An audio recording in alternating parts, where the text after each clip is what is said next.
everyone, welcome back to my channel. If you haven't figured out already by the thumbnail, today's painting is a painting of an eye. So to prepare for this painting, I've drawn the eye onto a 4x4 piece of wood and I tinted it with burnt sienna. And you'll notice I did not freehand the eye, I used the grid method, which is a way to accurately transfer your image onto a surface without freehanding. I've seen many masters do the grid method. It's just a quicker way to get your image on there without having to really concentrate on the drawing, so you can just get right to painting. But I've never tried it myself. I think drawing out the grid and making all these little bitty squares and then drawing in each square, I think that kind of deterred me. But since this was such a small painting, I figured let me give it a try and see how I like it. So I'm okay with it. I don't know if I would use it for a large painting. It just seems a bit much. My go-to method is to freehand or to just transfer my drawing with transfer paper. So there's that. So where did I get the reference? This is actually my husband's eye. He was just sitting watching TV and I was like, hey, let me take a picture of your eye. And he was a good sport about it, but he was still watching TV. So his eye is not facing straight ahead. It's looking at the TV. Anyway, my husband has pretty brown eyes, very thick and long eyelashes. So I thought his eye would be perfect because my eyes are nothing like that. Like, I barely have lashes. Typical, right? So I started off with my drawing, of course, and now I'm kind of starting on the second layer. The first one was just laying in the colors like we usually do, and now I'm just kind of setting in those richer colors, just a little more pigment, not as thin. I hope you guys actually like this slow down version. It's not very slow, it's sped up just a little bit, but I think it's low enough that you can kind of see what I'm doing. So let me know what you guys think and if you like it at this speed. A challenge that I was hit with pretty early on with the eye is that we all know the eye is an orb and it looks watery and kind of clear, I don't know, see-through. It's not just a solid color. There are many colors within the iris. Is that the iris? I think it's iris. And when looking at my reference photo, you can see all the different colors there, but you have to figure out how to put all the colors there without covering one color up. And so that's where you glaze. Glazing is a paint method where you take thin layers of paint, different colors, and you lay them on top of each other. And they're not opaque colors, they're transparent or translucent, and you can see the color underneath. So you get multiple colors layered up. So I realized that this eye was going to need that because there are golds and browns and dark colors all within this eye.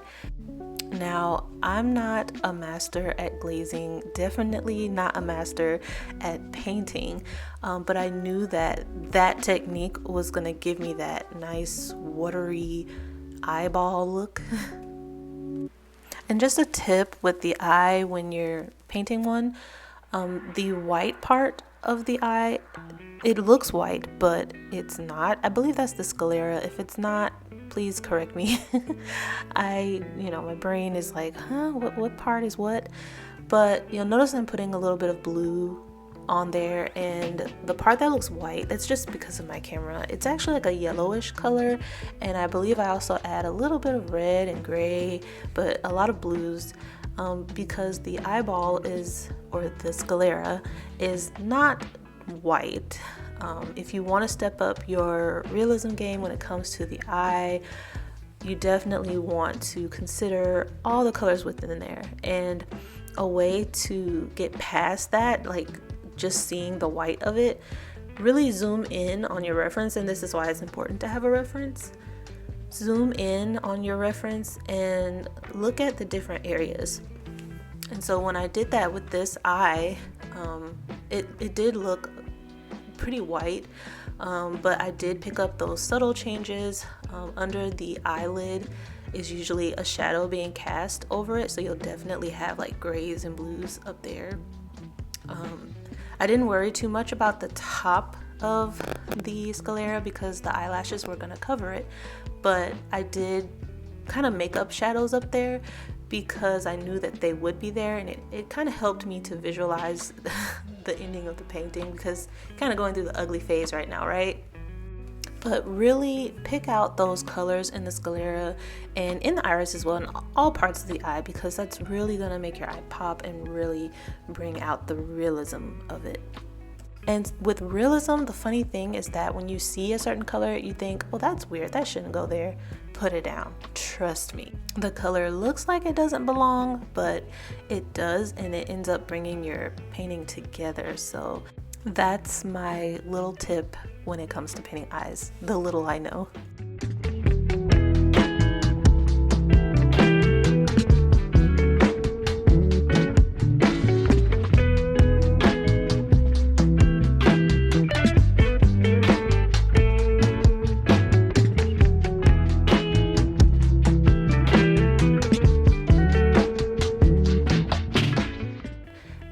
Just like that, the eye comes to life just by placing a highlight.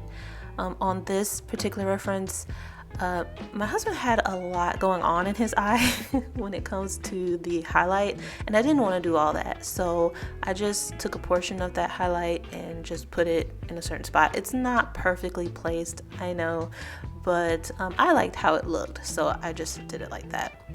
I'm also doing his waterline, which is so crooked. But I was just kind of having a hard time painting that in the camera, so I'm probably gonna straighten it out or fix it off camera. But you see that I'm putting in like the little pinks of his eye. I thought, oh, what's going on with his eye, you know, but I think that it's just the little veins that are in his eye, and adding some color back into the eye. Because the thing with acrylics is that they like to darken as they dry, so you end up having to just do layer and layer and layer, and like I said, glazing, and sometimes the glaze can dull down the color underneath, so then you want to bring that color back. It's just a back and forth movement. But when it comes to the highlights, you definitely want to save them for the end, because they're going to go on top of all the work that you just did, building up the eye, building up whatever you're building up. You don't want to put your highlight and then you have to go back and fix what's underneath. Kind of what I had to do a little bit. It's okay if you have to, but ideally you want to have everything done underneath, and then you put that pop of highlight, and then it's like boom, comes to life.